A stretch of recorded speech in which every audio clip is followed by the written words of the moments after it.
The old cargo ship moved slowly toward the giant space station. Its name was Terra's Pride, and it looked like it had seen better days. The metal hull was dented and scratched. Patches of different colored metal showed where repairs had been made. Black marks from engine burns covered the back end of the ship. Captain Jake Morrison sat in his chair on the bridge and watched the station grow larger through the front window. Kepler Station was huge, bigger than any city on Earth.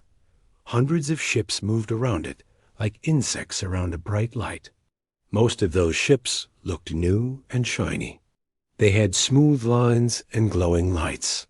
Next to them, Terra's Pride looked like a piece of old junk. "Docking Bay 12 is ready for us, Captain," said Amy Rodriguez from her seat at the navigation controls. She was a small woman with dark hair tied back in a tight bun. Her uniform was clean but old, like everything else on the ship. "Thank you, Amy," Jake said. He was a man in his 40s with gray hair and tired eyes. His hands were rough from years of working on ships. "Pete, how are the engines holding up?" Pete Collins looked up from his engineering station. He was a big man with oil stains on his shirt. "They're running hot, but they'll get us docked. Might need to replace some parts while we're here." Jake nodded. Money was always tight, and ship parts were expensive. That was the life of an independent cargo hauler. You took whatever jobs you could find and hoped to make enough to keep flying. The ship shook slightly as it entered the station's docking bay. Through the windows, Jake could see other ships parked nearby. A sleek Zephyrian vessel sat in the next bay over. Its crystal-like hull caught the light and threw rainbows across the metal walls. Beyond that was a Vorthan trader ship, all curves and flowing lines like it had been grown instead of built. "Docking complete," Amy reported. "All systems are green." Jake stood up and straightened his jacket. "All right, everyone. You know the drill. We're here to drop off our cargo and pick up supplies. Keep your heads down and don't cause any trouble." The crew of 12 was small for a ship this size, but they were good people. Jake had worked with most of them for years. They knew how to handle themselves around aliens, even when those aliens looked down on humans. The airlock opened with a hiss of escaping air. Jake stepped out first, followed by Amy and Pete. The fourth member of their group was Dr. Lisa Hayes, the ship's doctor. She was a quiet woman who spent most of her time in the medical bay, reading about alien biology. The docking bay was full of noise and strange smells. Alien voices spoke in languages that sounded like music or grinding metal. The air recyclers worked hard to keep the atmosphere breathable for all the different species. Jake had barely taken 3 steps when he heard laughter. 3 tall figures stood near the bay entrance.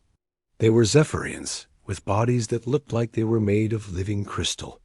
Their faces were hard to read, but their body language was clear. They were pointing at Terra's Pride and laughing. "Look at that rust bucket," one of them said in accented English. "How does it even fly?" "Carefully, I would guess," said another. "One strong wind, and it might fall apart." Jake felt his jaw tighten, but he kept walking. He had heard worse things about his ship. Amy walked beside him, her face calm, but her eyes angry. They made it about 50 feet before running into more trouble. A group of Corvan warriors blocked their path. Corvans were big, gray-skinned aliens with ridges on their foreheads and sharp teeth. They wore dark armor and carried weapons that hummed with energy. The leader of the group was huge, even for a Corvan. His armor had gold markings that showed his high rank. Jake recognized him from the news reports. This was Admiral Vexcar, one of the Corvan Empire's top military commanders. "Well, well," Vexcar said, his voice deep and rough. "What do we have here?" "More humans pretending to be real space travelers." Jake stopped walking, but kept his hands relaxed at his sides. "Admiral, We're just here to do business. Thexcar laughed, showing rows of pointed teeth. Business? What business could primitive apes like you possibly have here? Are you hauling garbage between your little mud worlds? The other Corvins laughed too. More aliens nearby stopped what they were doing to watch. Jake could see Vorthans with their tentacle faces, insect-like mantids, and even some species he didn't recognize. Our cargo manifest is on file with Station. Control, Jake said calmly. We're carrying rare minerals from the Centauri system to New Boston. Rare minerals?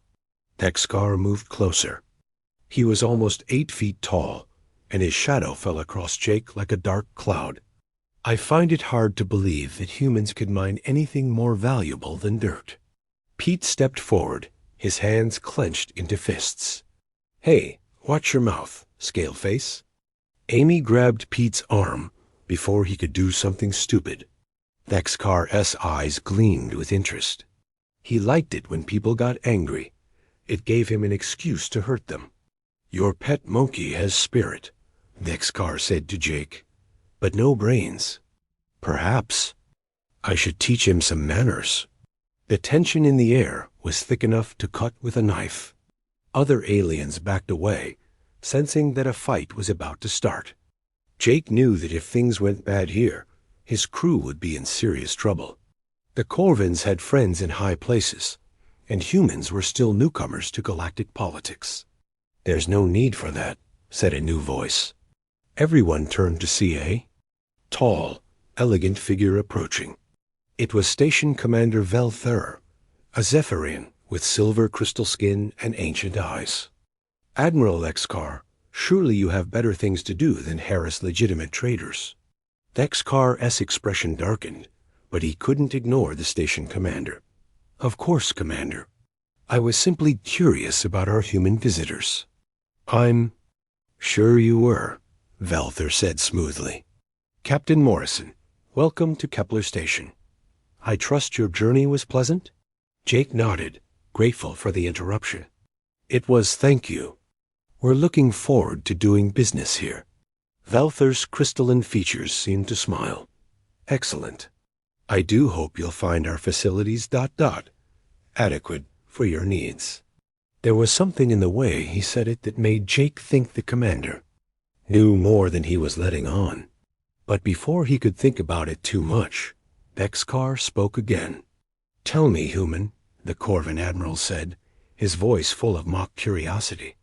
How exactly did your species learn to build starships? Did you find them lying around on your planet? Or did some other race take pity on you? The crowd of aliens had grown larger. They all wanted to hear the answer. Jake could feel their eyes on him, judging him and his entire species based on what? He said next. We built them the same way everyone else did, Jake said quietly, with hard work and determination. Thexcar laughed so hard that his armor rattled. Hard work? Determination? You've been in space for what? 50 years? It took my people 1,000 years to perfect space travel. The Zephyrians needed 2,000. And you expect us to believe that you figured it out in a few decades?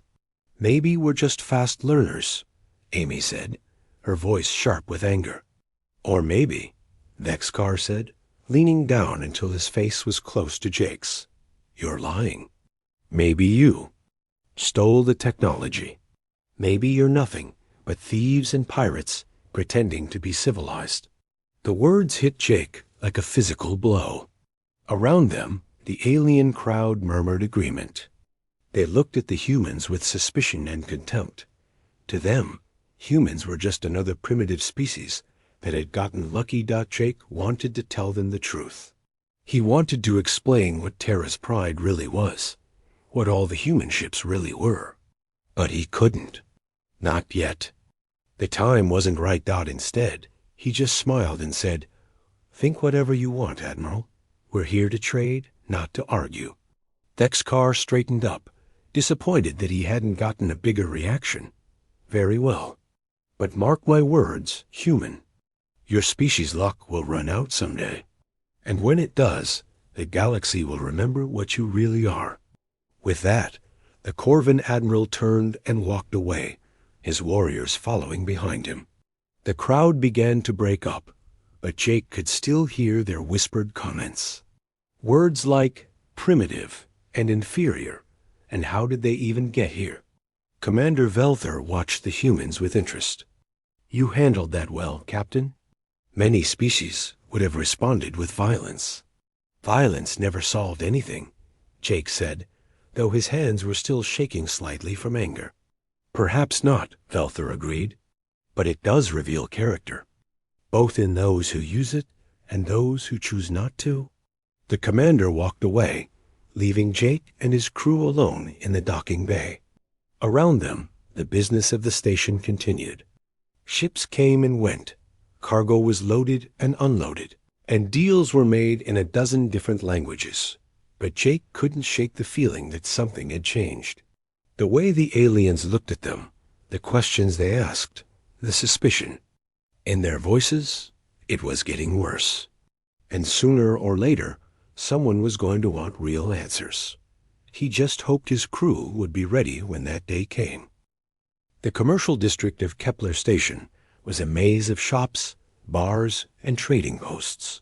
Beings from dozens of different worlds walked the wide corridors, buying and selling everything from rare spices to advanced weapons.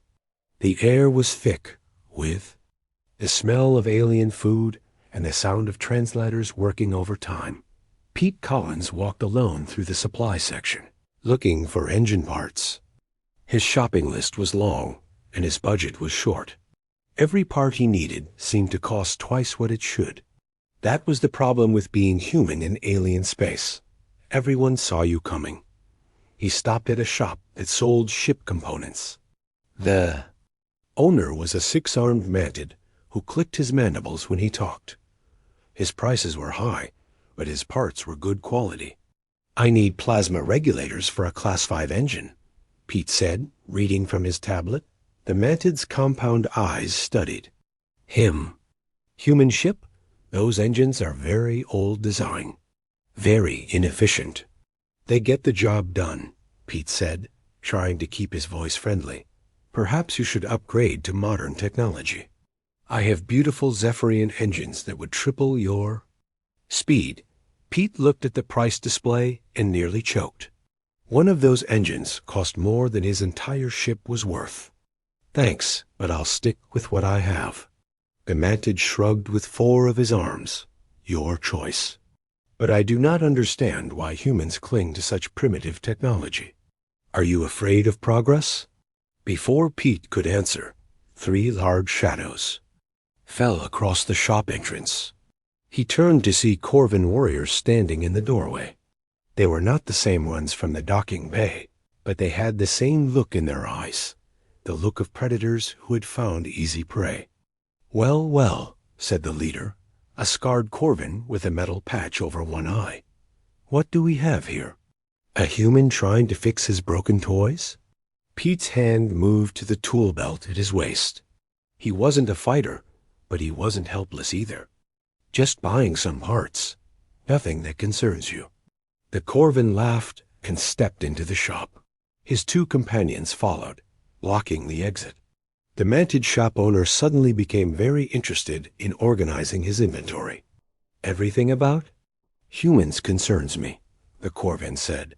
"See, I've been thinking about what Admiral Dex Carr said, about how you primitives learned to build starships so fast. And I think I know the answer." "Oh, yeah." Pete tried to sound bored, but his heart was beating faster. "Yeah, you didn't build them at all. You stole them. Or maybe you found some crashed ships and figured out how to make them work. That's it, isn't it?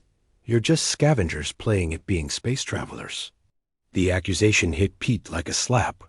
He had worked on ships his whole life, had built his first engine when he was 12. Years old. The idea that humans were just thieves made his blood boil. "You don't know what you're talking about," Pete said, his voice tight with anger. "Don't I?" The Corvan moved closer.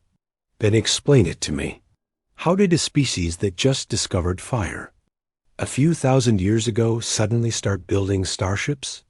How did you go from throwing rocks to traveling between stars? Pete wanted to tell him the truth. He wanted to explain about human ingenuity, about how they had taken alien technology and made it better. But he couldn't. The truth was classified at the highest levels. We're smart, Pete said simply. Maybe smarter than you think. The Corvin's single eye narrowed. Smart? You think you're smart? Let me tell you something, monkey. My people have been building ships for 2,000 years. We've conquered half the galaxy. And you think your little rust bucket makes you our equals? The tension in the small shop was getting dangerous.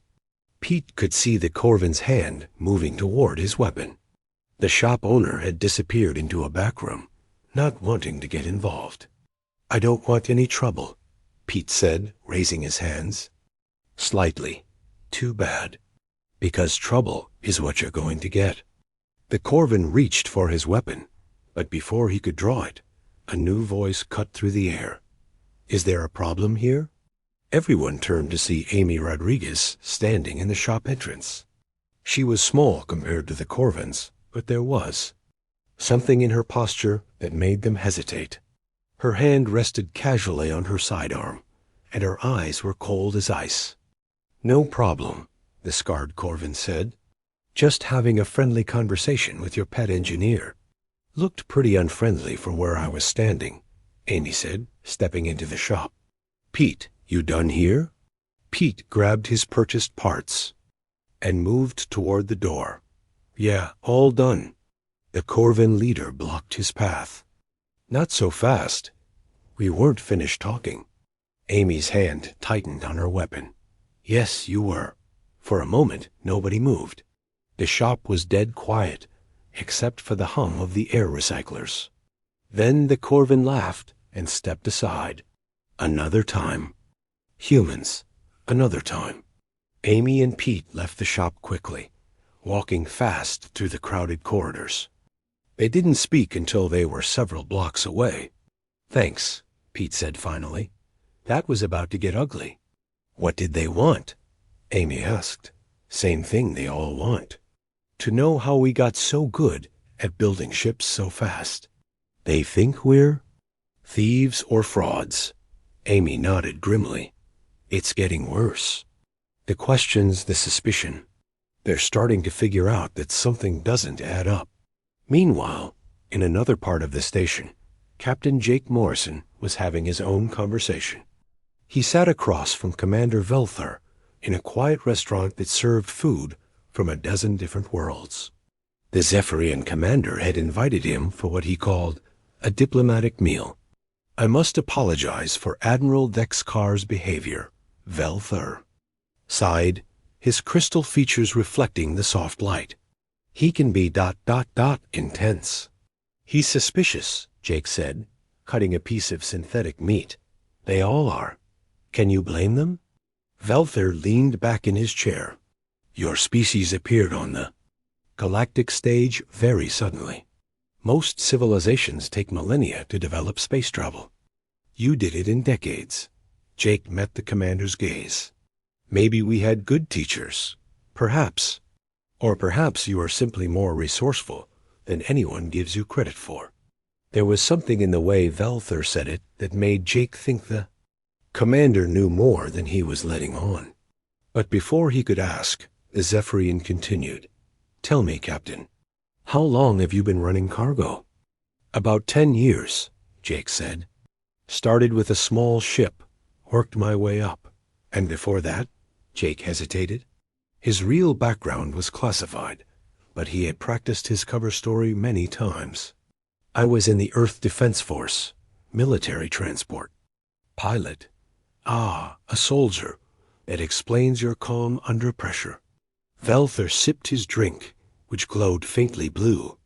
The military teaches discipline, among other things. Indeed. It also teaches strategy, the value of misdirection, the importance of appearing weak when you are strong. Jake's blood ran cold. Was the commander fishing for information, or did he actually know something? I'm not sure what you mean, Jake said carefully. Velther smiled, an expression that was hard to read on his crystalline features. Oh, I think you do. But don't worry, Captain. Your secrets are safe with me. For now. Across the station, Dr. Lisa Hayes was doing research in the public library. She sat at a computer terminal, reading about the history of spaceflight among different species. What she found was disturbing. Every major species in the galaxy had taken thousands of years to develop space travel. The Zephyrians had spent 2 millennia perfecting their crystal-based technology. The Corvins had built their empire over 3,000 years. Even the youngest spacefaring races had taken at least 500 years to go from their first rocket to interstellar travel. Humans had done it in less than a century. Lisa ran the numbers again, but they didn't change. By all the normal rules of technological development, humans should still be struggling to reach their own moon.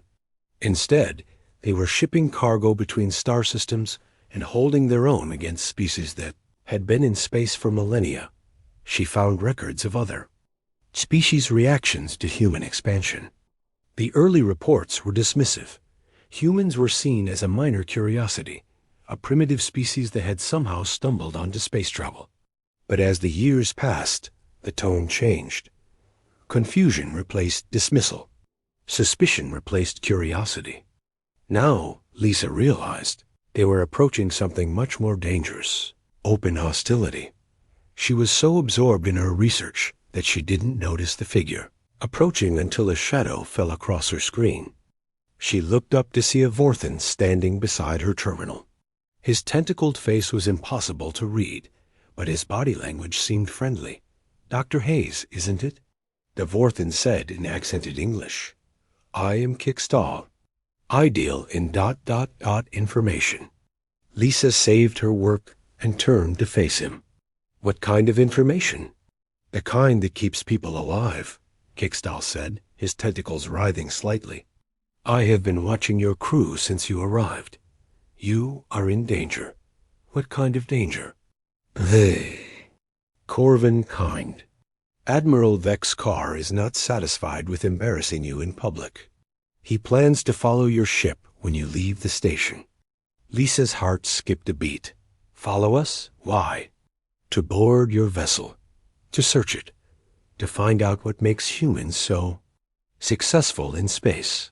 Kickstall's tentacles curled in what might have been a smile. "He believes you are hiding something important." "And what do you believe?" "I believe that information is valuable. And I believe that your captain should know about the Admiral's plans." Lisa stood up quickly. "I have to warn him." "Wait." Kickstall touched her arm gently with one tentacle.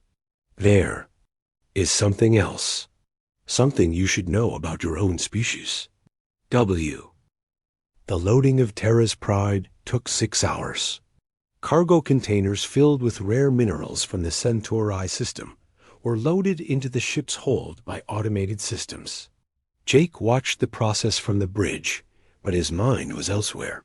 He kept thinking about the warnings they had received and the hostile looks from other species. "Last container is secure," Pete reported from the cargo bay. "We're ready to go whenever you are, Captain." Jake nodded and opened the ship's communication system. "Kepler Station Control, this is Terra's Pride requesting departure clearance." "Terra's Pride, you are cleared for departure. Safe travels." The words were polite, but Jake could hear the doubt in the controller's voice. Even the station staff questioned how humans had managed to build working starships. "Amy, take us out. Nice and easy." Amy's fingers moved across her control panel, and the ship began to move. The docking clamps released with a soft thud, and Terra's Pride drifted away from the station. Through the windows, Jake could see other ships going about their business. Most of them looked sleek and modern compared to his old cargo hauler. "Course set for New Boston," Amy reported. "Travel time at current speed will be 4 days." Jake was about to respond when Pete's voice came over the intercom. Captain, you need to see this. We've got company. Jake hurried to the rear observation deck, where Pete was standing at a small window. In the distance, 3 dark shapes were moving away from the station. They were Corvin warships, long and sharp like knives cutting through space. They're following us, Pete said grimly. Jake studied the ships through a pair of binoculars. They were keeping their distance, but they were definitely matching Terra's Pride's course and speed. Are you sure? Been watching them for 10 minutes. Every time we change direction, they change too. They're not even trying to hide it. Jake felt his stomach tighten. This was exactly what the Vorthan information broker had warned them about. Admiral Vexcar was making his move. How long until they catch up? Jake asked. Pete checked his instruments. At their current speed, about 2 hours. But Captain, those are military vessels. They're faster than us, better armed, and they've got more people. If they want to board us, there's not much we can do to stop them. Jake nodded slowly. He had been hoping it wouldn't come to this, but it seemed like they had run out of options. Call the crew to the bridge. All hands. Within minutes, the entire crew of Terra's Pride was gathered in the small bridge. 12 people in total, all of them experienced space travelers. They looked worried, but determined. We're being followed, Jake said without preamble. 3 Corvin warships. They're probably planning to board us and search the ship. Search for what?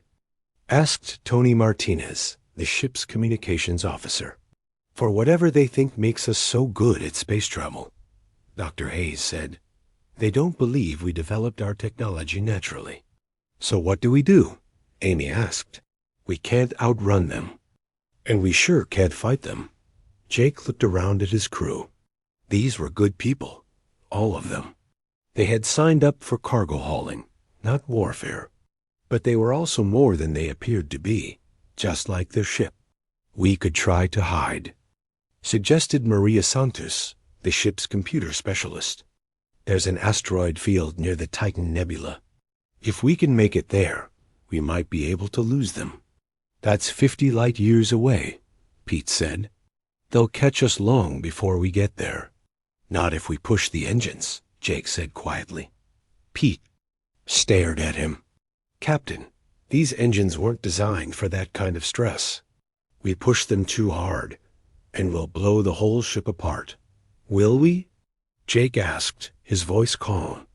There was something in his tone that made the entire crew stop and look at him. Amy was the first to understand. Captain, she said slowly, what exactly are you suggesting? Jake looked around at his crew one more time.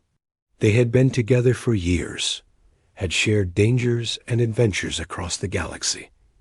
They trusted him, and he trusted them. But what he was about to ask them to do would change everything. I'm suggesting we stop pretending, Jake said simply. The bridge fell silent. Outside, the stars wheeled slowly past as Terra's Pride continued on its course. Behind them, the Corvin warships grew steadily closer. How long have you known? Dr. Hayes asked quietly. Known what? That we're not who we pretend to be. That this ship isn't what it appears to be. Jake smiled sadly. Lisa, I've known since the day I took command. The question is, how long have you known? Dr. Hayes laughed, but there was no humor in it. About 2 years. Little things that didn't add up. Equipment that was too advanced for a cargo hauler. Medical supplies that were military grade. And the way you handled yourself in dangerous situations. You weren't just a cargo captain. Neither were any of you, Jake said. Amy, you're not just a navigator. You're a tactical officer with 15 years of experience. Pete, you're not just an engineer. You're a specialist in advanced propulsion systems. And Lisa, you're not just a doctor. You're a xenobiologist with clearance to study alien technology. One by one, the crew members nodded. The pretense was finally over. So what are we really? Tony asked. We're intelligence operatives, Jake said. Deep cover. Terra's Pride isn't a cargo hauler. It's a reconnaissance vessel designed to look like a civilian ship while we gather information about alien governments, military capabilities, and technology. And the cargo? Maria asked. Real. It helps maintain our cover. But the real mission is to observe and report, to map alien defenses and study their weaknesses. Amy pulled up a star chart on her console. Every cargo run we've made has taken us through strategic locations. Trade routes, military bases, shipyards. We've been gathering intelligence the whole time. But why the secrecy? Pete asked. Why not just tell us from the beginning? Jake sighed. Because the mission required complete authenticity. You had to believe you were civilian cargo haulers. Or you couldn't sell the lie to everyone else. Your reactions, your stress levels, your behavior, it all had to be real. And now? Dr. Hayes asked. Now the mission parameters have changed. The Corvins are about to discover what we really are. Anyway, we can either maintain the cover and get boarded, or we can drop it and get out of here. The crew exchanged glances. It was a lot to process. Years of thinking they were one thing, only to discover they were something else entirely. What about the other human ships? Amy asked. The ones the aliens think are primitive cargo haulers? What do you think? Jake asked. The realization hit them all at once. The entire human merchant fleet was fake. Every ship that looked old and unreliable was actually a sophisticated intelligence-gathering vessel. Humanity had been playing a massive deception game for years. My God, Tony whispered. How many ships are there? Classified, Jake said. But enough to map most of the galaxy's major powers. And they all think we're primitive, Maria said, beginning to smile. They think we barely know how to build a working starship. While we've been studying their technology and mapping their defenses, Pete added. That's brilliant. And completely crazy. It's about to get crazier, Amy said, checking her instruments. The Corvins are closing fast. Whatever we're going to do, we need to do it now. Jake took a deep breath. All right, everyone. Time to see what this ship can really do. Pete, I want you to unlock the real engine controls. Amy, prepare to plot. A course for the Titan Nebula at maximum speed. Maria, start jamming their communications. I don't want them calling for backup. And if they still try to board us, Tony asked, then we show them what happens when you threaten a human ship. Jake said grimly. Lisa, unseal the weapon systems. Amy, prepare for evasive maneuvers. The crew moved with sudden efficiency. Their casual, civilian manner was gone, replaced by military precision. Panels slid open to reveal advanced controls that had been hidden beneath false surfaces. The bridges. Lighting changed from soft white to tactical blue. Engines are coming online, Pete reported.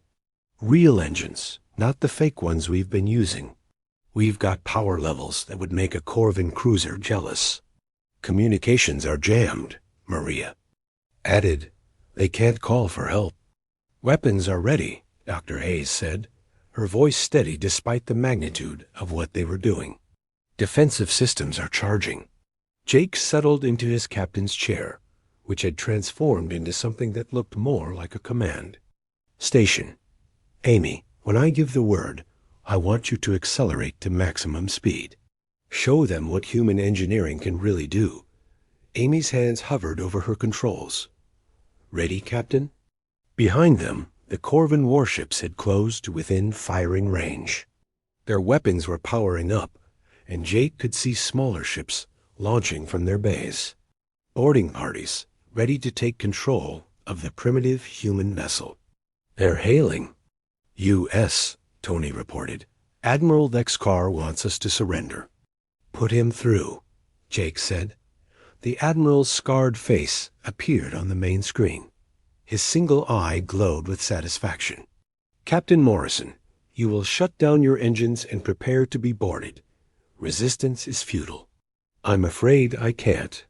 Do that, Admiral, Jake said calmly. You have no choice. You are outgunned and outnumbered. Surrender now, and your crew will be treated well. Jake smiled. Admiral, you've made a mistake. You think you're chasing a cargo hauler. You're not. Thexkar's eye narrowed. What are you talking about? Amy, Jake said simply. Now, the transformation was instant. Terra's Pride's engines ignited with power that lit. 3 hours had passed since Terra's Pride had escaped from the Corvin ships. The human vessel was now deep in space, approaching the edge of the Titan Nebula. The swirling clouds of gas and dust stretched across millions of miles, creating a natural barrier that would hide them from most sensors. But Admiral Thexkar was not ready to give up. Status report, he demanded from the bridge of his flagship. We've broken through their jamming, his communications officer reported. Messages are being sent to Corvin Command and to our allies. They will know about the human deception within. Ours? Good. And our pursuit? We're still following them, but they maintain a significant speed advantage. However, we're close enough for detailed scans. Thexkar's scarred face twisted into a cruel smile. Excellent. I want to know everything about that ship. Every bolt, every wire, every system. When we catch them, I want to be prepared. Yes. Admiral, beginning deep-level scan now. The Corvin scanning technology was among the best in the galaxy. Their sensors could penetrate most forms of shielding and reveal the inner workings of any vessel. What they found aboard Terra's Pride should have been simple. Cargo holds, basic life support, primitive engines. Instead, the sensor operator stared at his screen in growing disbelief. Admiral, he said, his voice shaking slightly. You need to see this. Thexkar moved to the sensor station and looked at the display. For a moment, he said nothing. Then he grabbed the operator by the shoulders. Run the scan again, he ordered. There must be an error. I've run it 3 times, sir. The results are the same. Thexkar stared at the impossible data streaming across his screen. According to the sensors, Terra's Pride was not a cargo hauler at all. It was something far more dangerous. Get me a full tactical analysis, he said quietly. I want to know exactly what we're dealing with. The results came back within minutes, and they were terrifying. The ship's hull was not made of standard metal alloys. Instead, it was constructed from compressed neutronium, a material so dense and strong that it was virtually indestructible. The armor plating alone was worth more than most planets' entire economic output. The engines were not the primitive fusion drives they appeared to be. They were quantum fold generators, capable of bending space-time itself. This technology was beyond anything the Corvin Empire possessed. The weapon systems were hidden throughout the ship's structure, disguised as normal components. But the scans revealed enough firepower to level a small moon.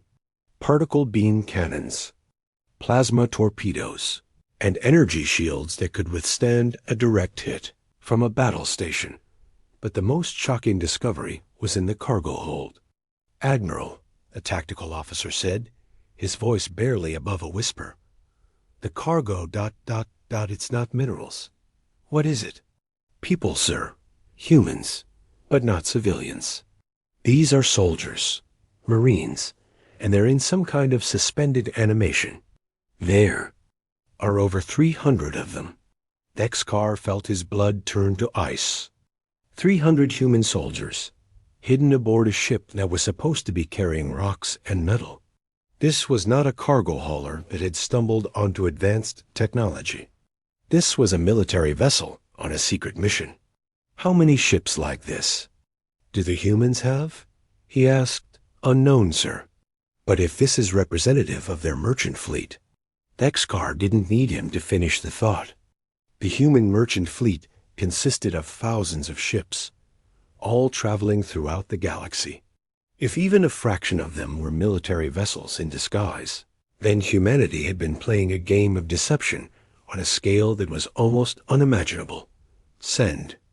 A priority message to all Corvin forces, Vexcar ordered. Every human ship is to be considered a potential military threat. And get me a direct line to the Emperor. But before his communications officer could respond, every screen on the bridge lit up with an incoming transmission. The signals coming from Terra's Pride. Captain Jake Morrison's face appeared on the main screen. But he looked different now. Gone was the tired, defeated expression of a simple cargo hauler. In its place was the calm, confident demeanor of a military officer. Admiral Vexcar, Jake said, his voice steady and controlled.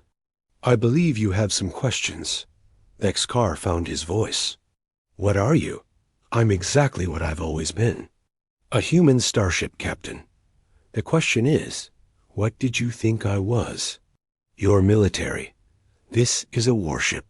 Jake smiled, but there was no warmth in it. This is a reconnaissance vessel. One of many. We've been watching you, Admiral. Watching all of you. Watching us? For what purpose? To learn. To understand. To prepare. Jake leaned forward in his chair. You see, Admiral, when humanity first ventured into space, we discovered something interesting. The galaxy is full of predators. Species that have conquered and enslaved others.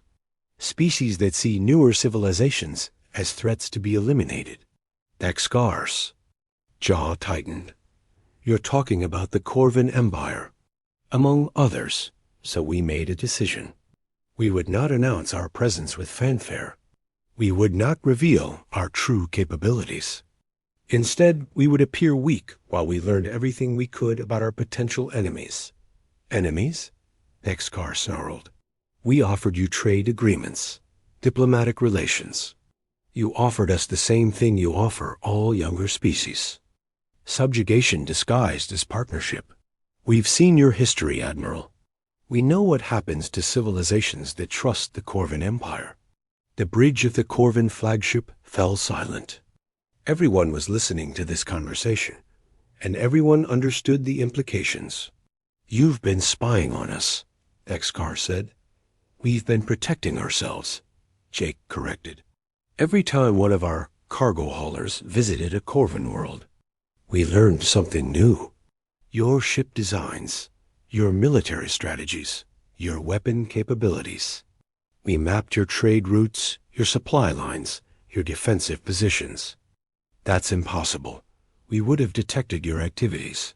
Jake laughed, and the sound was chilling. Admiral, you've been so busy looking down on us that you never bothered to look closely at us. Every human ship you've encountered has been gathering intelligence. Every trade deal, every diplomatic meeting, every casual conversation, it was all part of a larger plan. What plan? To be ready when species like yours finally showed their true colors. To be prepared when the masks came off and the real threats emerged. Vexcar felt a cold dread settling in his stomach. How many ships? How many ships what, Admiral? How many ships like yours are there? Jake's smile widened. All of them. The words hit the Corvin bridge like a physical blow. All of them. Every human cargo hauler, every transport vessel, every civilian ship that had been traveling through the galaxy for years. They were all military vessels in disguise. You're lying, Vexcar said, but his voice lacked conviction. Am I? Think about it, Admiral. How did a species that just discovered space travel manage to build ships that could compete with yours? How did we learn to navigate interstellar space so quickly? How did we establish trade relationships with dozens of different civilizations? In such a short time? The questions that had been nagging at alien governments for years suddenly had answers. Disturbing answers. You had help, Vexcar said desperately. Another species gave you the technology. No, Admiral. We built it ourselves. We took your technology, studied it, and made it better. Much better. That's impossible. Is it? You've seen our scan results. You know what this ship is capable of, and this is just one vessel from our merchant fleet. Imagine what our actual military ships can do. Dexkar's mind raced. If the humans had been deceiving the galaxy for years, if their seemingly primitive ships were actually advanced military vessels, then everything the Corvan Empire thought they knew about humanity was wrong. "What do you want?" he asked finally. "What we've always wanted. To be left alone, to trade peacefully, to exist without being threatened by species that think might makes right. And if we refuse?" Jake's expression hardened. "Then you'll discover. What happens when you threaten a species that's been preparing for war while you've been busy underestimating them? You're threatening the Corvan Empire? I'm stating facts. Your empire spans hundreds of worlds. You have millions of soldiers and thousands of ships. But you've also made a lot of enemies over the centuries. And now you've made one more." Dexkar realized that the balance of power in the galaxy had just shifted dramatically. The humans were not the weak, primitive species everyone had assumed them to be. They were something far more dangerous, a technologically advanced civilization that had been secretly preparing for conflict. "This changes everything," he said quietly. "Yes," Jake agreed. "It does. The question is, what are you going to do about it?" Before Dexkar could respond, his sensor officer called out in alarm. "Admiral, we're detecting multiple contacts. Ships approaching from all directions. How many? Dozens. Maybe hundreds. They're coming out of hyperspace all around us." Dexkar turned to the tactical display and felt his blood freeze. Human ships were appearing throughout the star system, dropping out of faster-than-light travel with military precision. Ships that looked like cargo haulers and civilian transports, but which he now knew were actually sophisticated military vessels. "You called for backup," he said to Jake. "I called for witnesses," Jake corrected. "Every major news network in the galaxy is about to receive a very interesting transmission. The age of secrets is over, Admiral. Humanity is about to introduce itself to the galaxy properly." Admiral Dexkar stared at the tactical display in disbelief. Dozens of human ships surrounded his 3 warships, all of them appearing to be civilian vessels, but now revealed as military craft. The balance of power had shifted completely, and he found himself in the uncomfortable position of being outgunned and outnumbered. "Admiral," his weapons officer said nervously, "what are your orders?" Dexkar's pride warred with his common sense. The Corvan Empire had never backed down from a fight, had never shown weakness to lesser species. But the scan results were impossible to ignore. These human ships were more advanced than anything in the Corvan fleet. "Maintain defensive positions," he said finally, "but keep weapons ready." On the bridge of Terra's Pride, Captain Jake Morrison watched the Corvan ships with calm patience. His crew was at battle stations, but their weapons were not targeted. This was a demonstration, not an attack. "Captain," Amy Rodriguez said from her station, "we're receiving transmissions from all over the galaxy. News networks, government officials, military commands. Everyone wants to know what's happening here." "Good," Jake said. "That's exactly what we want. Maria, are you ready to broadcast?" Maria Santos nodded from her communication station. "All channels are open. Every major news network in the galaxy will receive our transmission simultaneously." "Then let's tell them the truth." Jake activated the main communication system. His image would now be broadcast to billions of beings across hundreds of worlds. The moment that would change everything had arrived. "Citizens of the galaxy," he began, his voice steady and confident. "My name is Captain Jake Morrison of the U.E.'s Terra's Pride. For the past 5 years, I have been traveling among you under false pretenses. Today, That deception ends. In government buildings across the galaxy, emergency sessions were called. Military commanders gathered around screens, watching in fascination and growing alarm. The ship you see behind me appears to be a simple cargo hauler, Jake continued. For years, it has visited your worlds, your stations, your trade routes. It has been mocked, dismissed, and underestimated. But Terra's pride is not what it seems. He paused, letting the tension build. This vessel is actually the UES Retribution, a deep space reconnaissance ship operated by the United Earth Defense Force. Its mission has been to gather intelligence on potential threats to human colonies and trade routes. The reaction was immediate. On Corvin worlds, military alerts sounded. On Zephyrian planets, emergency councils convened. Throughout the galaxy, the implications of Jake's words were being calculated and analyzed. But Terra's pride is not alone. Jake continued.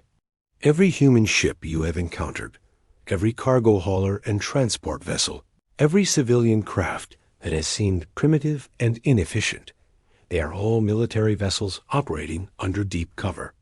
Admiral Vexcar felt his stomach drop. He had suspected this, but hearing it confirmed was still a shock. We have been watching you, Jake said, his voice taking on a harder edge. Learning about your governments, your military capabilities, your intentions toward younger species. And what we have learned has been ... disturbing. Sir, the Corvin communications officer said quietly. Should we jam the transmission? No, Vexcar said grimly. A damage is already done. Let him finish. Jake's image filled screens across the galaxy as he continued his revelation. We have documented acts of aggression against peaceful species. We have recorded plans for conquest and subjugation. We have seen what happens to civilizations that trust the wrong allies. In the Zephyrian capital, Commander Velther watched the transmission with growing understanding. He had suspected that the humans were more than they appeared, but the scope of their deception was impressive. So we made a choice, Jake said. We chose to appear weak while we prepared for the day when our true strength would be needed. That day has arrived. He gestured to the ships surrounding the Corvin vessels. These are not cargo haulers. They are reconnaissance vessels, each one equipped with weapons and defenses that surpass anything in your fleets. They have been mapping your trade routes, studying your military installations, and preparing for this moment. This is madness, Vexcar muttered. One species cannot stand against the entire galaxy. But even as he said it, he knew it wasn't true. The humans had been preparing for years, gathering intelligence while everyone else dismissed them as primitives. They had turned the galaxy's arrogance against itself. We do not seek war, Jake continued. We seek peace. But it will be peace on equal terms, not the subjugation that many of you have offered. Humanity will no longer hide its true nature. He paused, his expression becoming deadly serious. Admiral Vexcar of the Corvin Empire, your ships are ordered to stand down. You have threatened human vessels and planned acts of piracy against our merchant fleet. This ends now. On the Corvin flagship, Vexcar's face flushed with rage. I will not be ordered around by a primitive species. Sir, his tactical officer said urgently, they're powering weapons. All of them? The display showed energy readings spiking across the human fleet. Weapons that had been hidden were now revealed, their power signatures dwarfing anything the Corvins possessed. Stand down, Admiral. Jake's voice came over the communication. System, this is your final warning. Vexcar's hand moved to his weapon controls. All ships, target the human vessels. Prepare to fire. Sir, his weapons officer said, the energy readings. If we fire on them, they'll destroy us. The Corvin Empire does not surrender to anyone. Vexcar's finger hovered over the fire control. Around him, his crew watched in tense silence. They were about to start a war that could reshape the galaxy. Fire! Dexcar shouted. The Corvin warships opened fire simultaneously, their weapons striking the human vessels with enough force to destroy a small city. The space around Terra's Pride lit up with explosions and energy discharges. When the light faded, the human ships were undamaged. Their shields had absorbed the attack completely. Impressive, Jake said calmly. Now it's our turn. The human response was swift and precise.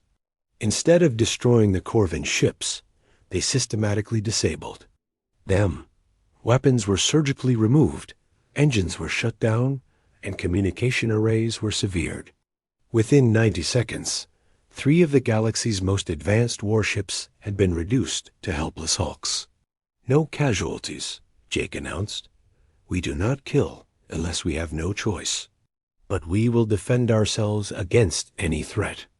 Admiral Dexcar stared at his darkened control panels in shock. His ships had been neutralized so quickly and efficiently that his crew barely had time to react. The humans had demonstrated their superiority without unnecessary bloodshed. This is impossible, he whispered. This is the new reality. Jake's voice came through the emergency communication system.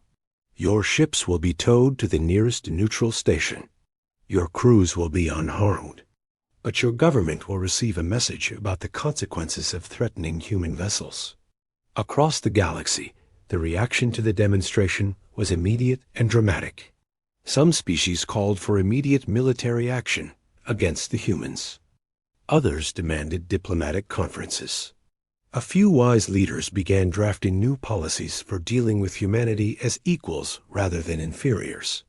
Citizens of the galaxy, Jake continued his broadcast, humanity extends an offer of friendship to all peaceful species. We wish to trade, to learn, to grow together. But we will not be conquered, enslaved, or destroyed. He looked directly into the camera, his expression resolute. For too long, you have seen us as primitive, weak, and defenseless. You have mocked our ships, questioned our capabilities, and plotted against our people. Today, that ends. The transmission reached every corner of known space. On 1,000 worlds in 1,000,000 cities, beings watched as the balance of galactic power shifted forever. We are not the naive species you believed us to be, Jake said. We are the children of a world where survival meant adaptation, where showing weakness was often the path to victory. We have learned from every species we have encountered, improved upon every technology we have studied, and prepared for every threat we have identified. He paused, letting his words sink in.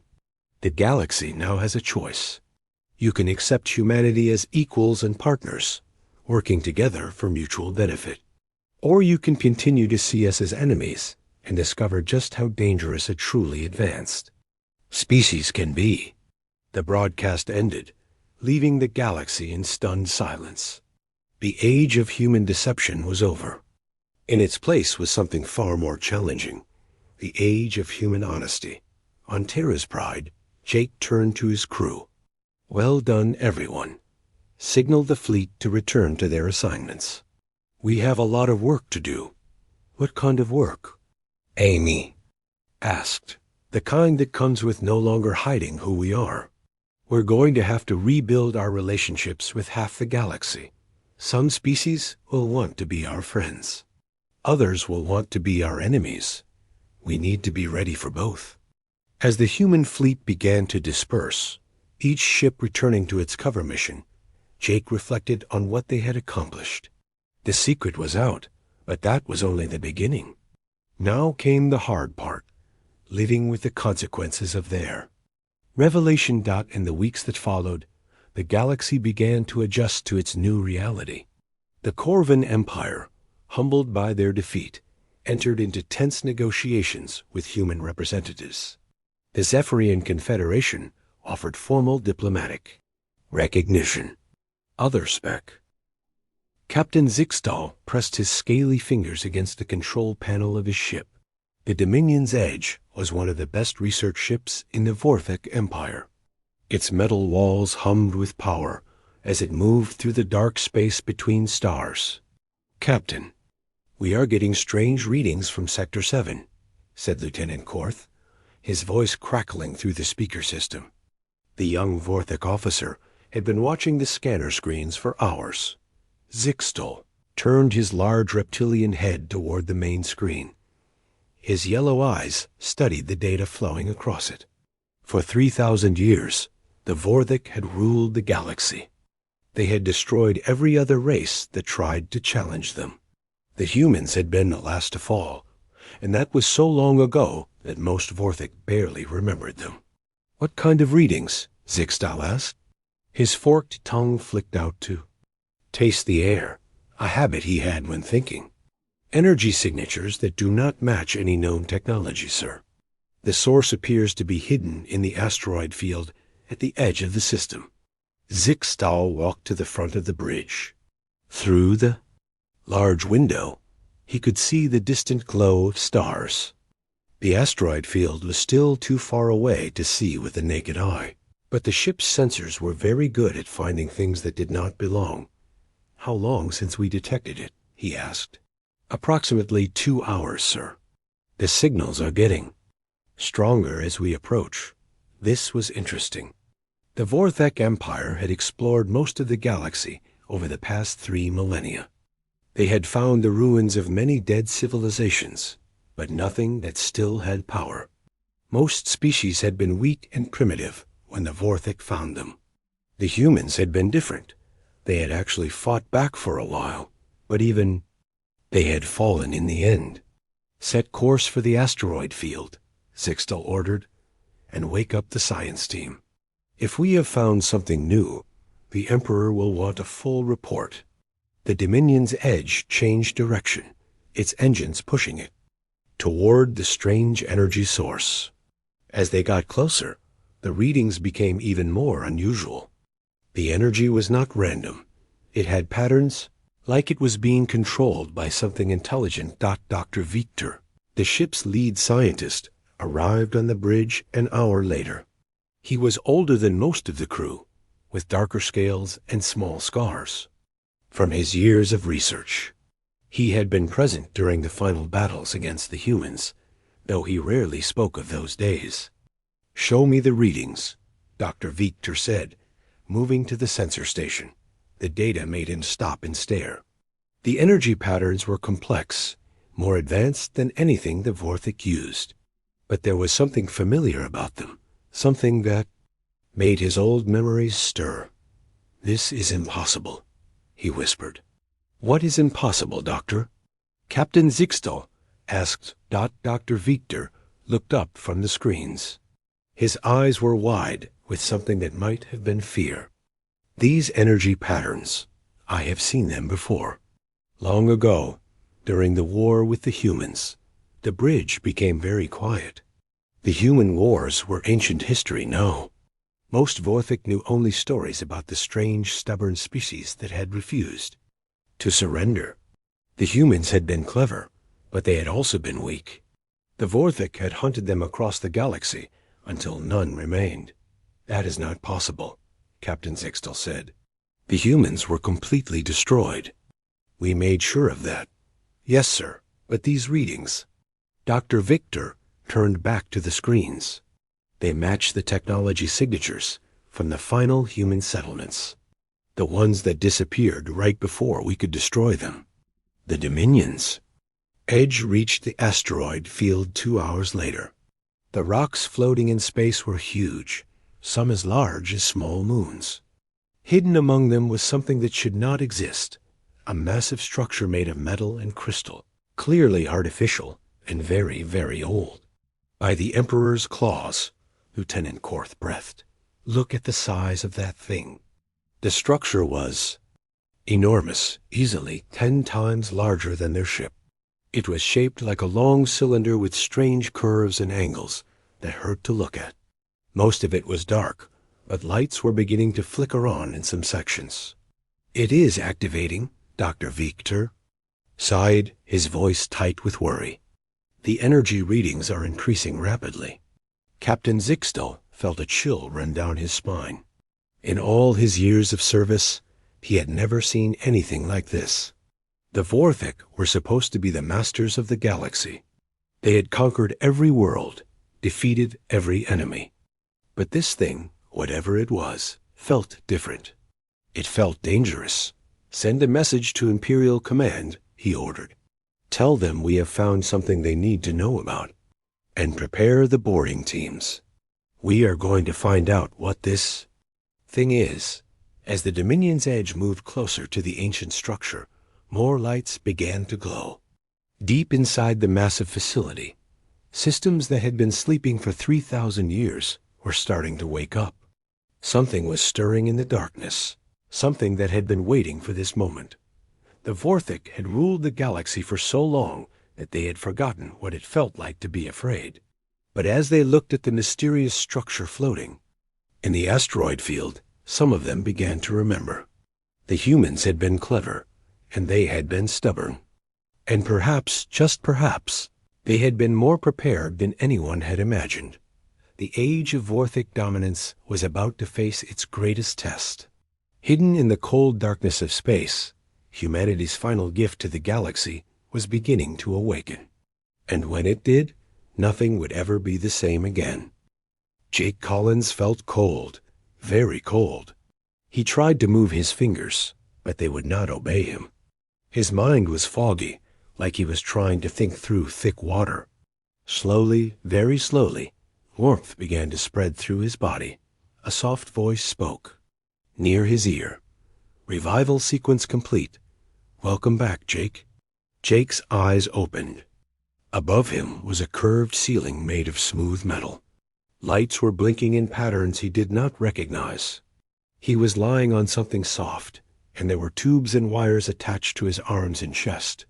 "Where am I?" he asked. His voice came out as a whisper. "You are in Project Lazarus, Facility Alpha 7, the voice said. It sounded like a woman, but Jake could not see anyone. "You have been in cryogenic sleep for 3,214 years. The words hit Jake like a physical blow. 3,000 years. He sat up too fast and immediately felt dizzy. The room spun around him, and he had to grab the sides of the bed to keep from falling. "Easy," the voice said. "Your body needs time to adjust.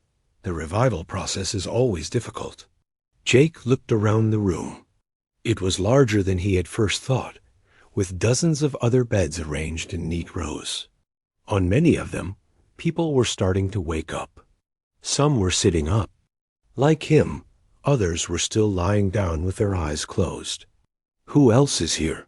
Jake asked. 47 other individuals were selected for this facility, the voice replied.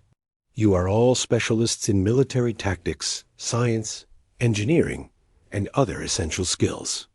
You were chosen to represent humanity's best hope for survival." Jake's memory started to come back. He remembered the war with the Vorthik. He remembered the final desperate plan to hide some humans in secret facilities scattered across the galaxy. He remembered volunteering to be frozen, not knowing if he would ever wake up. "The Vorthik?" he asked. "They rule the galaxy now. They have for 3,000 years. Most other species have been enslaved or destroyed. The Vorthik believe that humanity is extinct." A woman in the bed next to him sat up. She had dark hair and intelligent eyes. Jake recognized her, Dr. Lisa Martinez, one of the best genetic scientists humanity had ever produced. "They think we are dead," she said, her voice still rough from the long sleep.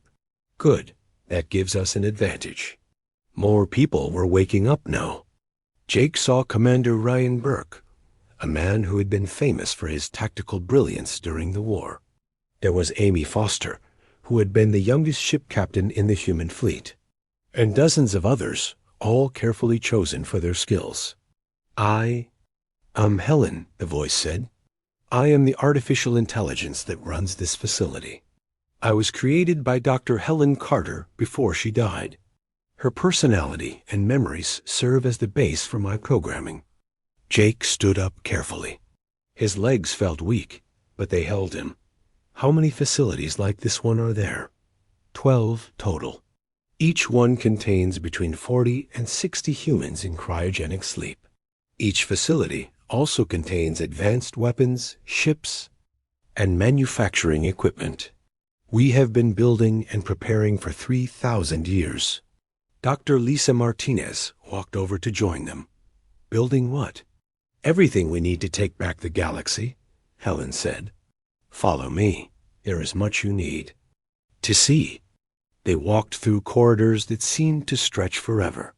The walls were lined with screens showing star maps, technical diagrams, and data streams. The facility was huge, much larger than it had seemed from the outside. "The Vorthik have grown soft," Helen explained as they walked. "They have ruled for so long that they no longer expect real resistance. They have spread themselves thin across thousands of worlds. This makes them vulnerable." They came to a large room with a window that looked out into space. But instead of seeing stars, Jake saw something that made his breath catch. Dozens of ships floated in the darkness, each one sleek and deadly looking. They were unlike anything humanity had built during the war. "Our technology has advanced considerably," Helen said. "The AI systems have been researching and developing new weapons and ships for millennia. We now possess capabilities that far exceed anything the Vorthik have." Commander Ryan Burke joined them at the window. He was a big man with steady hands and sharp eyes. "How many ships do we have?"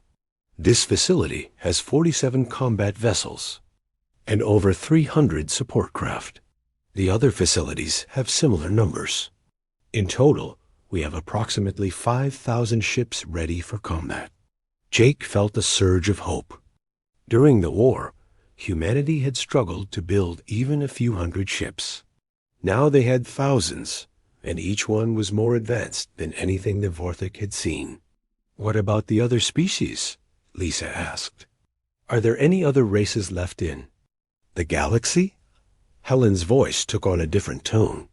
"Yes, the Vorthik did not destroy everyone.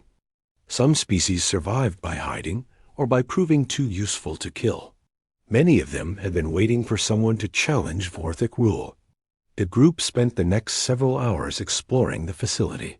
They found laboratories full of advanced equipment, training rooms for combat practice, and workshops where robots were building new weapons. Everything was clean, efficient, and ready for use. "The Vorthik detected our facility," Helen announced during their tour. "One of their ships is approaching. This may be our first opportunity to test our capabilities." Jake felt his soldier instincts come back to life. "What kind of ship?" "A research vessel called the Dominion's Edge. It has approximately 200 crew members and light defensive weapons. It would be an ideal target for our first strike." Commander Ryan Burke smiled for the first time since waking up. "How long do we have to prepare?" 6 hours until they are in optimal position. I recommend we capture the ship rather than destroy it. We need information about current Vorthik military capabilities." Jake looked around at his fellow humans. They were all staring at him, waiting for his decision. During the war, he had been just another officer. But now, it seemed, he was their leader. "Wake up the rest of the team," he said. "We have work to do." As the other humans began to stir from their long sleep, Jake felt something he had not experienced in over 3,000 years. Hope. The Vorthik thought they had won. They thought humanity was gone forever. But they were wrong. The war was about to begin again, and this time humanity would be ready. The small attack ship Ghost moved through space like a shadow. Its special coating made it invisible to Vorthik sensors, and its engines were so quiet that even the most sensitive listening devices could not detect it. Inside, 6 humans sat. In silence, checking their weapons and equipment one last time. Commander Ryan Burke led the team. Next to him sat Amy Foster, who had quickly proven herself to be their best pilot.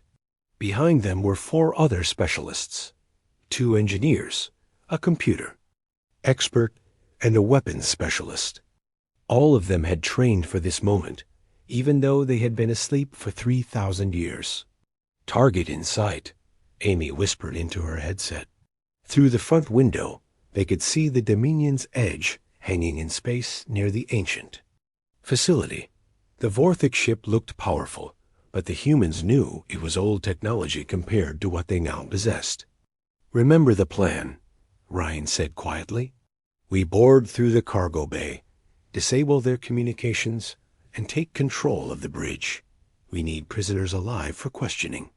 Jake Collins watched from the control room of Project Lazarus.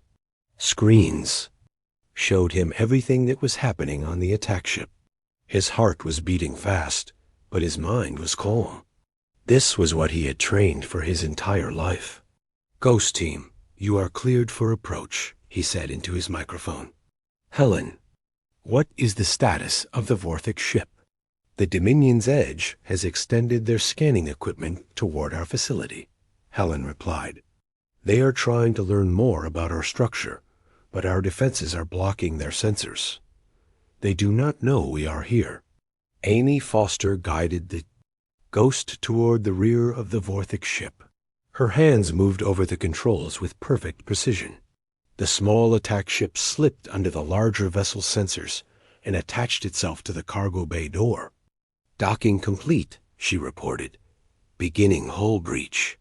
The humans had new cutting tools that could slice through Vorthic metal like paper. Within minutes, they had made a hole large enough to climb through. Ryan Burke was the first to enter. The enemy ship, his weapon ready. The cargo bay was filled with scientific equipment and supply containers. Emergency lights blinked red, showing that the ship's systems had detected the hull breach. But the humans moved quickly, sealing the hole behind them so the Vorthic crew would not lose air. "Communications array is on deck 3, said Tom Wilson, their computer expert. He was studying a map of the ship on his portable screen. "I can disable it from there." "Lisa, take Wilson and head for communications," Ryan ordered. "Amy, you and Martinez secure the engine room. I will go for the bridge." They split up, moving through the corridors of the Vorthic ship. The humans had studied Vorthic ship designs for years, and they knew exactly where to go. Their new equipment made them faster and stronger than normal humans, and they moved like ghosts through the enemy vessel. On the bridge of the Dominion's Edge, Captain Zixtal was studying the readings from the mysterious facility when his communications officer suddenly looked up in alarm. "Captain, we have lost contact with the engine room," the officer reported. "And there are strange readings coming from the cargo bay." Zixtal's tongue flicked out nervously. "Send a security team to investigate and try to raise Imperial command. I want reinforcements if this is some kind of trap." But when the communications officer tried to contact the outside, nothing happened. "Sir, our communication array has been disabled. We cannot send or receive messages." Before Zixtal could respond, the bridge doors opened. A human stepped through, pointing a weapon at the Vorthic crew. The alien captain stared in shock. He had never seen a living human before, but he recognized the species from old records. "That is impossible," he whispered. "Humans are extinct." "Not quite," Ryan Burke said calmly. "Everyone on the bridge, put your hands where I can see them. Do not make any sudden movements." The Vorthic crew was too surprised to resist. They had been told that humans were weak and primitive, but this human moved with confidence and carried weapons they had never seen before. His eyes were cold and determined. "You are ghosts," Dr. Victor said from his position at the science station. "The humans were all destroyed. I was there. I saw it happen." Ryan smiled, but it was not a friendly expression. "You saw what we wanted you to see." Humans are very good at hiding. More humans entered the bridge. Amy Foster and her team had successfully taken control of the engine room. Tom Wilson had disabled not just the communications, but also the ship's weapon systems. Within 30 minutes, the entire Vorthic vessel was under human control. Dominion's edge is secure, Ryan reported to Jake through his communicator. All crew members are alive and detained. We have their databases and all their equipment. Back on Project Lazarus, Jake felt a rush of satisfaction. Their first mission had been a complete success, but this was just the beginning.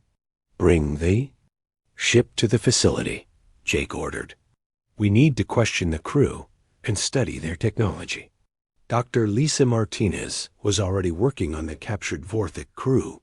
Her medical scanners revealed interesting information about their biology. The reptilian aliens were strong and tough, but they had weaknesses that could be exploited. Their nervous system is different from ours, she explained to Jake over the communicator. They react more slowly to certain types of electrical interference. We can use this. Captain Zixtal was brought before Jake for questioning. The Vorthic officer was chained, but not harmed. He stared at the human with a mixture of fear and disbelief. How many humans are there? Zixtal asked. Enough, Jake replied. Tell me about the current state of the Vorthic Empire. How many ships do you have? Where are your main bases? Zixtal refused to answer, but Helen had already extracted most of the information they needed from the ship's computers. The Vorthic Empire was even larger than they had imagined, spanning thousands of star systems. But it was also stretched thin, with most of their forces spread out across the galaxy. They rule through fear, Helen explained to the gathered humans. Most worlds submit because they believe the Vorthic are too powerful to resist. But their actual military strength is not as great as they want everyone to believe. Jake studied the star maps Helen had prepared. The Vorthic had military bases on hundreds of worlds, but most of them were lightly defended. They had grown comfortable in their dominance. How long before they noticed the ship is missing? Jake asked. The Dominion's edge was on a research mission, Helen replied. They are not expected to report back for several days. We have time to prepare our next move. Jake looked around at his fellow humans. They were all watching him, waiting for his decision. 3,000 years ago, humanity had fought a losing war against the Vorthic Empire. They had been outnumbered and outgunned. But now the situation was different. Send a message to the other facilities, Jake said. Tell them it is time to wake up. The Vorthic think they won the war, but they were wrong. The war never ended. It just went to sleep for a while. As the humans began to plan their next moves, the captured Vorthic crew watched in growing horror. They had been taught that humans were extinct, that their species was weak and primitive. But these humans were different. They were calm, efficient, and obviously very dangerous. Captain Zixtal realized with growing dread that the Vorthic Empire was about to face something it had never encountered before. An enemy that had spent 3,000 years preparing for revenge. And this enemy was not interested in surrender or negotiation. The humans had returned, and they were not the same species the Vorthic had fought so long ago. They were something new, something deadly, and they were very, very angry. Across the galaxy, ancient facilities hidden in asteroid fields and dead worlds began to wake up. Project Lazarus had been the first, but now 11 other installations were coming online. In each one, humans who had slept for 3,000 years were opening their eyes to a new universe. Jake Collins stood in the main command center of Project Lazarus, watching as reports came in from the other facilities. On screens around him, he could see the faces of other human commanders as they took charge of their own groups. Facility Beta 3 is fully operational, reported Captain Chris Ward from his location near the galactic core. We have 52 personnel and a full complement of ships, ready for orders. Facility Gamma 7 coming online, added Commander Kate Miller from the Outer Rim. 45 personnel. Our manufacturing systems have been building weapons for the past millennium. We have enough equipment to arm a small army. Jake felt a surge of pride as he listened to the reports. Humanity had not just survived, they had prepared. Each facility had spent 3,000 years building weapons, ships, and technology that far exceeded anything the Vorthic possessed. Helen, what is our total strength? Jake asked. Across all facilities, we have 643 active personnel, Helen replied. We have 4,897 combat vessels of various types, plus manufacturing capability to build more. We also have advanced weapons that the Vorthic have never encountered. Dr. Lisa Martinez looked up from her work station. She had been studying the biological data from the captured Vorthic crew. I have finished analyzing their physiology. We can create biological weapons that will affect only Vorthic, leaving other species unharmed. How long to produce these weapons? Jake asked. Our automated systems can have the first batch ready in 72 hours.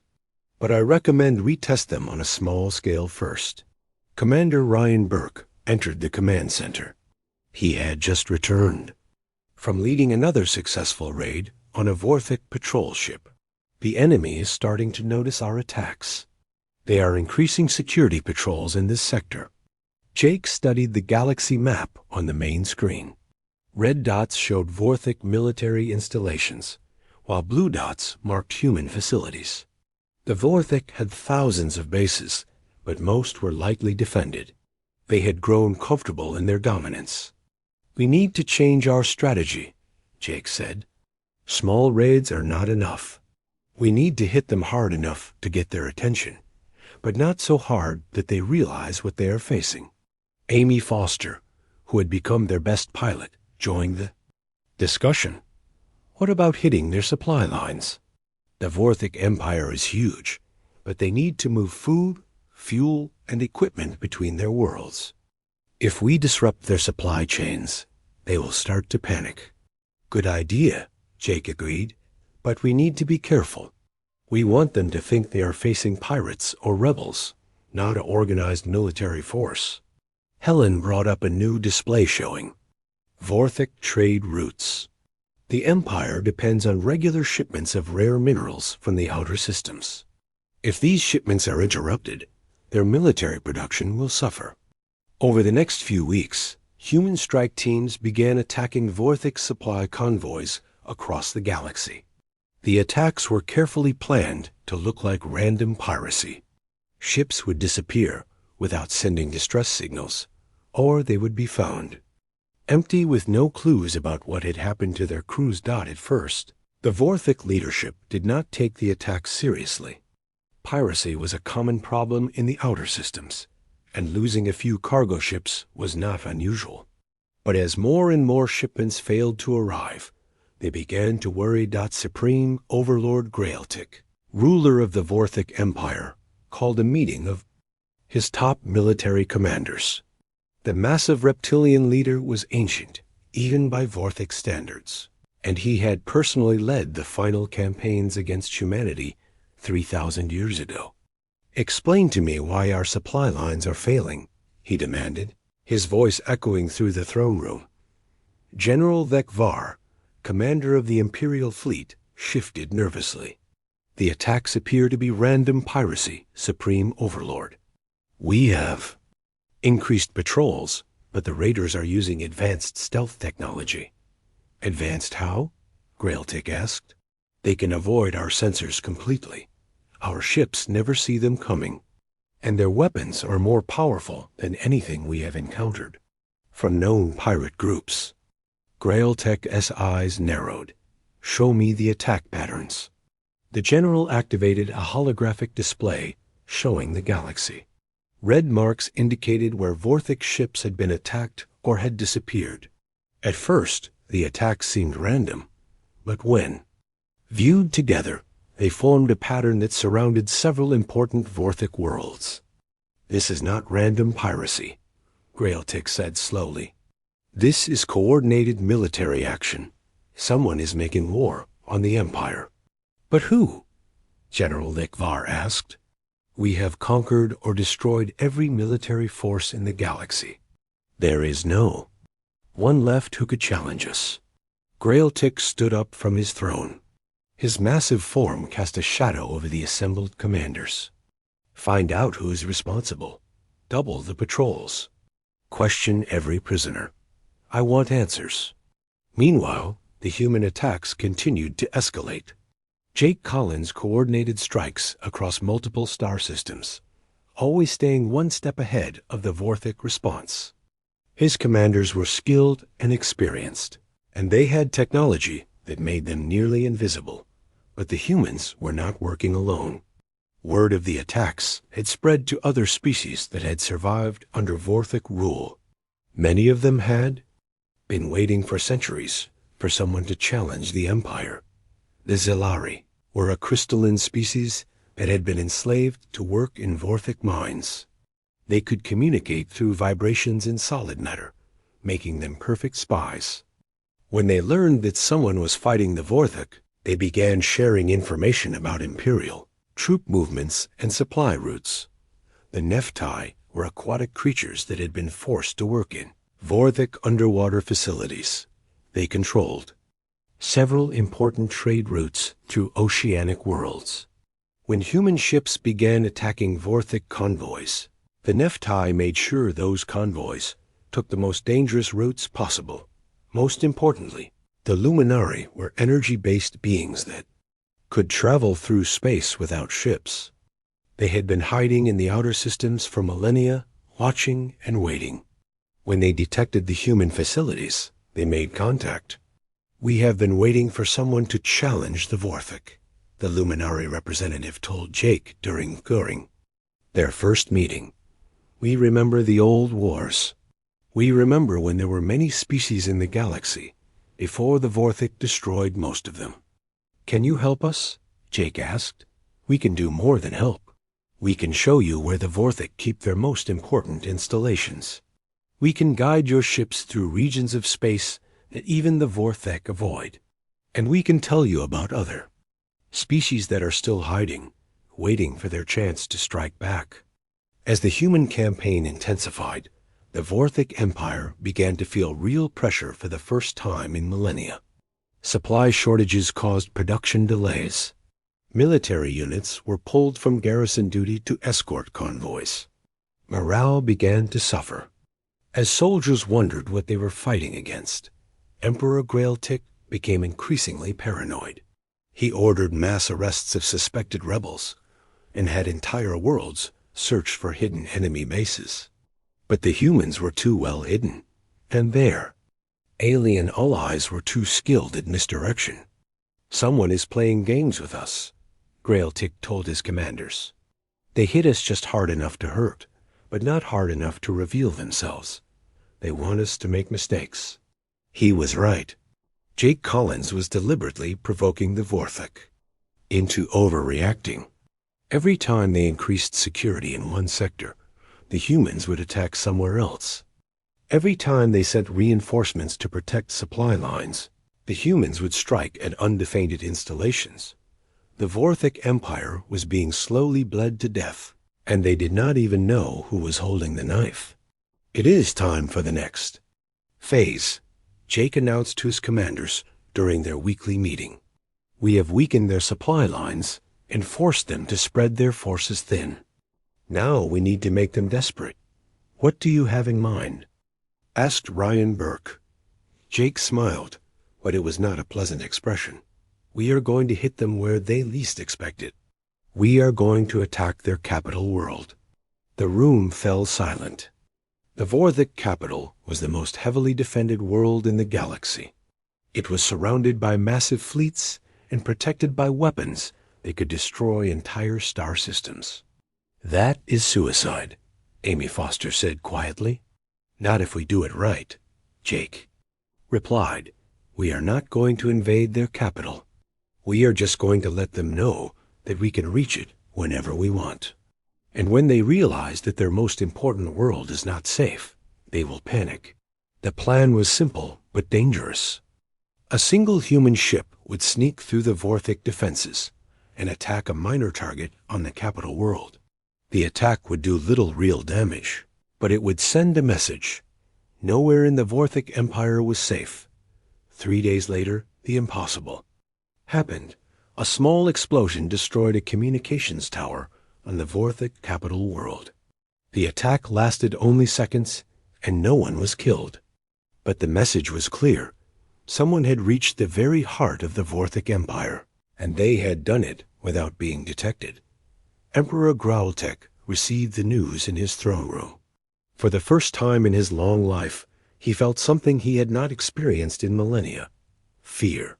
Lockdown TH. The final battle began at dawn on the Vorthic capital world of Gorthic Prime. Jake Collins stood on the bridge of the human flagship New Terra, watching as hundreds of human ships dropped out of hyperspace around the heavily defended planet. "All ships report ready for battle," announced Amy Foster from the communications station. She had been promoted to fleet coordinator after proving herself in dozens of smaller engagements. Jake looked at the tactical display. The Vorthic had assembled the largest fleet in their history to defend their capital. Over 2,000 ships surrounded the planet, with massive space stations providing additional firepower. It was an impressive sight, but Jake was not worried. "Helen, status report on our special weapons?" Jake asked. "All biological weapons are loaded and ready for deployment," Helen replied. "Dr. Martinez has confirmed that they will affect only Vorthic physiology. Other species will be unharmed." Dr. Lisa Martinez had worked tirelessly to create weapons that would target the Vorthic nervous system. The weapons would not kill immediately, but they would cause confusion and panic among enemy crews. It was a crucial advantage in the coming battle. "Commander Burke, are your ground forces ready?" Jake asked. Ryan Burke was preparing to lead the assault on the Imperial Palace. He had trained thousands of human soldiers over the past months, and they were equipped with the most advanced weapons humanity had ever created.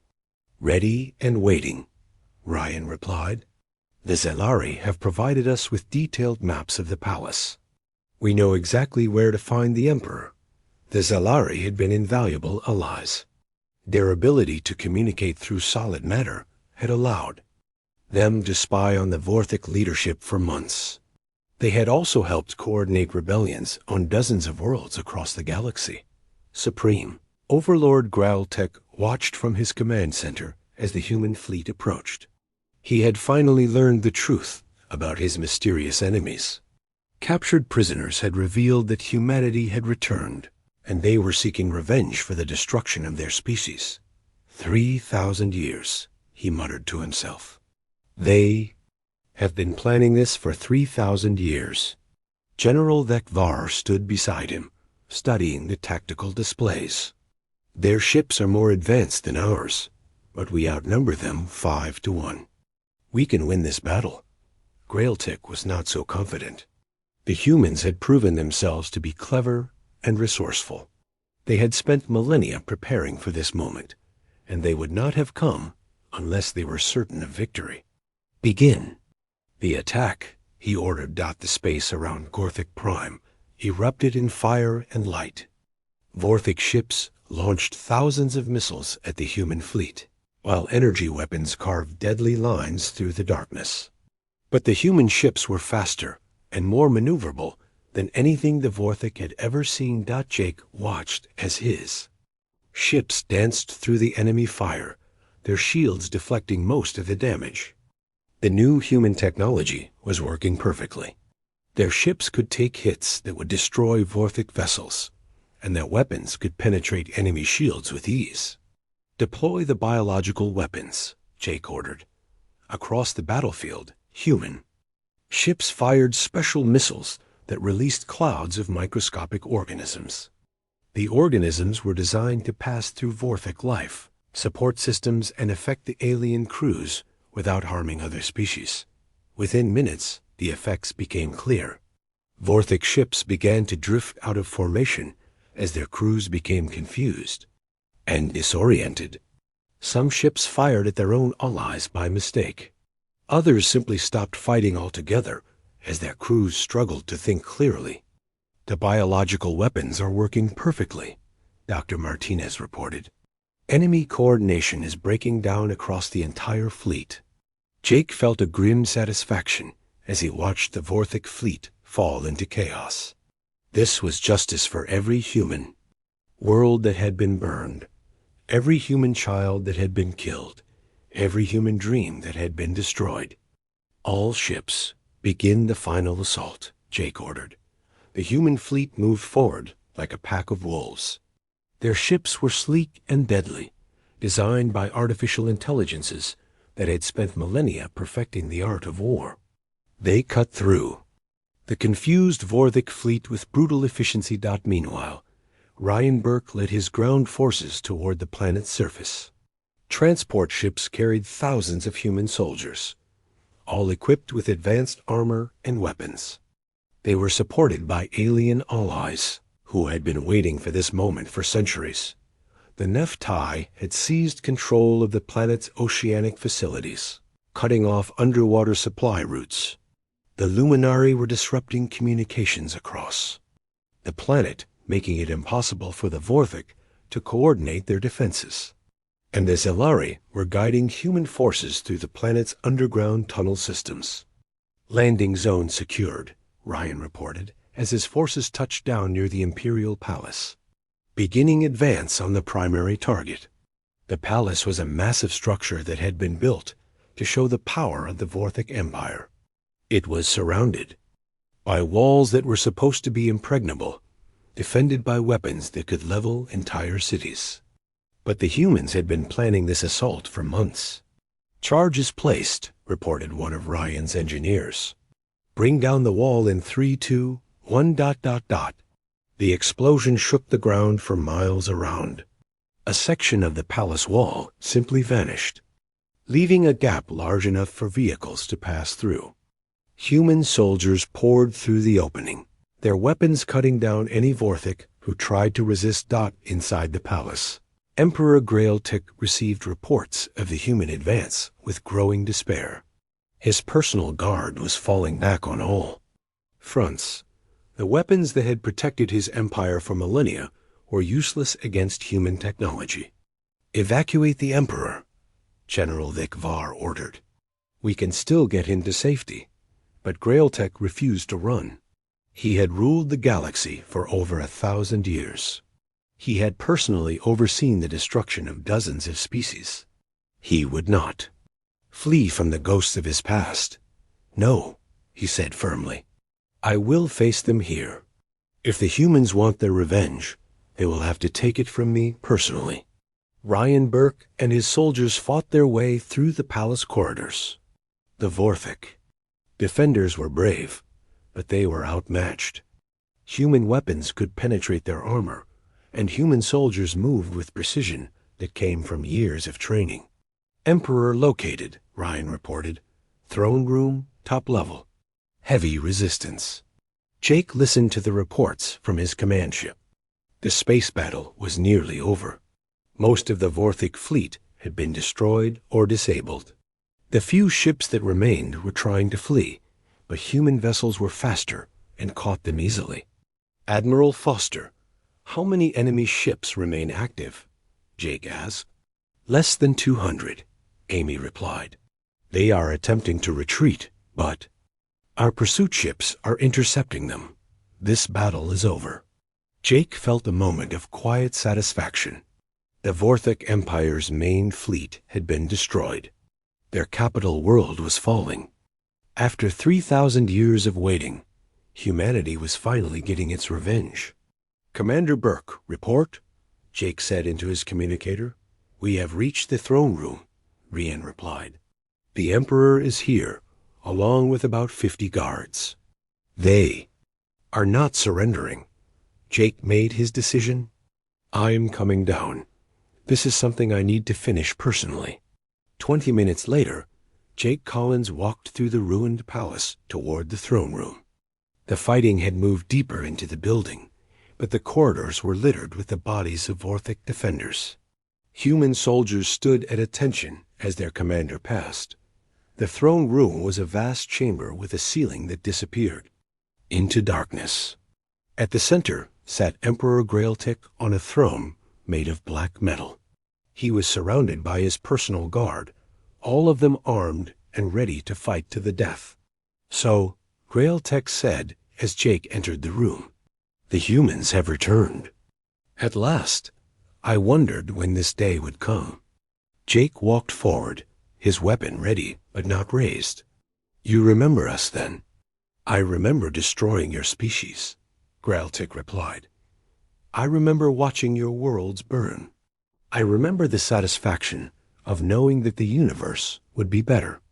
Without you? And now?" Jake asked. Grailtic looked around at his defeated guards and his ruined empire. "Now I see that some ghosts are harder to kill than others."